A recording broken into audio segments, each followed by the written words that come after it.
یہ شہر وہ ہے جس نے انگریزوں کے ساتھ جنگیں کی، یہ صوبہ وہ ہے جس نے ایک دن کے لیے بھی انگریز کی حکومت کو دل سے تسلیم نہیں کیا۔ 1944 تک، پارٹیشن آف انڈیا اور آزادی ہند سے 3 سال پہلے تک، ہندوستان میں جو سب سے آخر میں صوبہ فتح ہوا ہے انگریز کے ہاتھوں پر وہ سندھ تھا، لیکن سندھی مسلمان نے انگریز کے اس حکومت کو ذہناً تسلیم نہیں کیا۔ وہاں بہت بڑی تحریک تھی، ہر تحریک، اس نے مقابلہ کیا ہے، اور یہ 1940 جو ہیں ان کے دوران تک بھی یہ خبریں اخبارات میں پڑھتے تھے۔ میں بھی اس وقت اخبار پڑھنے کے قابل ہو چکا تھا کہ آج فلاں ریلوے اسٹیشن کو آگ لگا دی ہروں نے، اور آج فلاں تھانے کو جلا دیا ہے، اور آج فلاں یہ کر دیا ہے، اور یہ جو ہمارے پیر پگاڑا صاحب ہیں ان کے والد صاحب کو پھانسی دی انگریز نے، اور پھر لاش تک نہیں دی، کہیں ان کی قبر کا نشان تک نہیں، اور ان دونوں بھائیوں کو وہ لے گیا ہندوستان تاکہ ان کی برین واشنگ کرے اور وہاں کی تہذیب و تمدن کا ان کے اوپر رنگ چڑھائے۔ یہ کیفیات تھی کہ جس کی وجہ سے انگریز کو مسلمانوں سے خوف تھا، اندیشہ تھا کہ یہ مسلمان جو ہے اپنی کھوئی ہوئی حکومت واپس حاصل کرنے کے لیے کوئی بڑے سے بڑا قدم اٹھا دیں۔ انگریزوں کو چین سے نہیں بیٹھنے دیا۔ آپ سمجھیے وجہ کیا ہے؟ پنجاب میں کتنے کالج کھولے گئے، بھاولپور سے شروع ہو جائیں، S C college Bahawalpur, Emerson college Multan, Aitchison college اور Christian Forman F C college, پھر مرے کالج سیالکوٹ، پھر گارڈن کالج راولپنڈی، پھر ایڈورڈز کالج پشاور، اس سب میں قائم کیے، سندھ میں کوئی نہیں کیا۔ کیوں نہیں کیا؟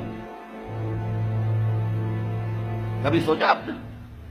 سندھ میں تو کسی پارسی نے کوئی مدرسہ کھول دیا، کچھ مسلمانوں نے کوئی مل جل کے کوئی مدرسہ اسلام قائم کر لیا، انگریز نے کوئی نہیں بنایا۔ کیوں نہیں بنایا؟ اسے معلوم تھا کہ سندھیوں کے دلوں میں ہمارے خلاف بغاوت ہے، یہ کبھی ہمارے وفادار نہیں ہوں گے، جب بھی موقع ملے گا ہم پر حملہ کریں گے۔ جبکہ پنجاب اور سرحد کے درمیانی اضلاع جو ہیں وہ انگریز کے وفادار ثابت ہوئے۔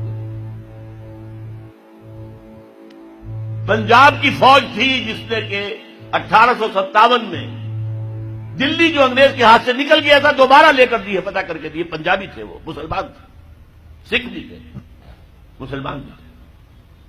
اس کی خاص وجہ تھی، مجھے یاد ہے میاں طفیل صاحب ابھی زندہ ہے، انہوں نے ایک دفعہ بیان دے دیا تھا بہت سخت کہ سندھی تو فوجی ہے نہیں، فوج میں آتے ہی نہیں ہے، سندھی تو نان مارشل ریس ہے۔ یہ جو انگریز کا پروپیگنڈا تھا وہ ان کی زبان سے نکلا۔ اس کا جواب دیا تھا پھر جی ایم شاہ، غلام مصطفیٰ شاہ، جو سیکرٹری ایجوکیشن بھی تھے، لاہور میں کالج کے اندر پرنسپل بھی رہے، انہوں نے جواب دیا تھا یس وی ور نیور مرسنریز، ہاں ہم کبھی کرائے کے ٹٹو اور کرائے کے فوجی نہیں تھے جیسے تم تھے پنجابی ہو، تم نے تو جا کر کعبے پہ گولیاں چلائی ہیں انگریزوں کی سپاہی بن کر، تم نے تو جا کر یروشلم کا قبضہ لے کر دیا جنرل ایلن بی کو، انگریز کو۔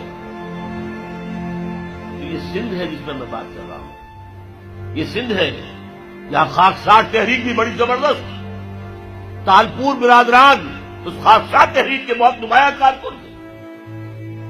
یہ سندھ ہے جہاں پنجاب سے آنے والا ایک نو مسلم تھا، پنجابی، سکھ سے مسلمان ہوا تھا، مولوی عبید اللہ، لیکن اس کے نام کے ساتھ سندھی لگ گیا ہمیشہ کے لیے۔ مجاہد انسان، حضرت شیخ الہند کا سپاہی عبید اللہ سندھی رحمت اللہ علیہ، وہ سندھ ہے۔ اور میں آپ کو اور بات یاد دلا دوں، سندھ واحد صوبہ ہے اس پاکستان کا جس میں کہ پارٹیشن سے پہلے بھی مسلم لیگ کی حکومت تھی، پنجاب میں یونینسٹ پارٹی کی حکومت تھی، ہندو مسلم سکھ مل کر بنائی تھی انہوں نے، مسلمانوں کی پارٹی نہیں تھی۔ مسلم لیگ کو ایک دن بھی وہاں وزارت نصیب نہیں تھی۔ سرحد میں ڈاکٹر خان صاحب کی وزارت تھی، باچا خان کا بڑا بھائی، وہ تو ریفرنڈم ہوا ہے اور غیور پٹھانوں نے پاکستان کے حق میں ووٹ دیا ہے، اور اس کے لیے مولانا شبیر احمد عثمانی رحمۃ اللہ علیہ نے بڑا پارٹ پلے کیا۔ وہاں کے پیر جو ہیں، پیر صاحب مانکی شریف، پیر صاحب زکوڑی شریف، انہوں نے بڑا رول پلے کیا ہے کہ پاکستان میں اسلام نافذ ہوگا، اسلام قائم ہوگا، لہذا ووٹ دو مسلم لیگ کو۔ ورنہ ظاہر بات ہے کہ یہاں تو سوائے سندھ کے کہیں بھی مسلم لیگ کی حکومت نہیں تھی۔ اور جی ایم سید صاحب اگر وہ بعد میں جو کچھ اس ملک میں ہوا ہے اس سے بددل ہو گئے، ایک ریئیکشن ہوا ان پر، آخر ہوتا ہے کیوں گردش بادام سے گھبرا نہ جائے دل، انسان ہوں پیالہ اور ساغر نہیں ہوں میں، ان پہ ایک رد عمل ہوا۔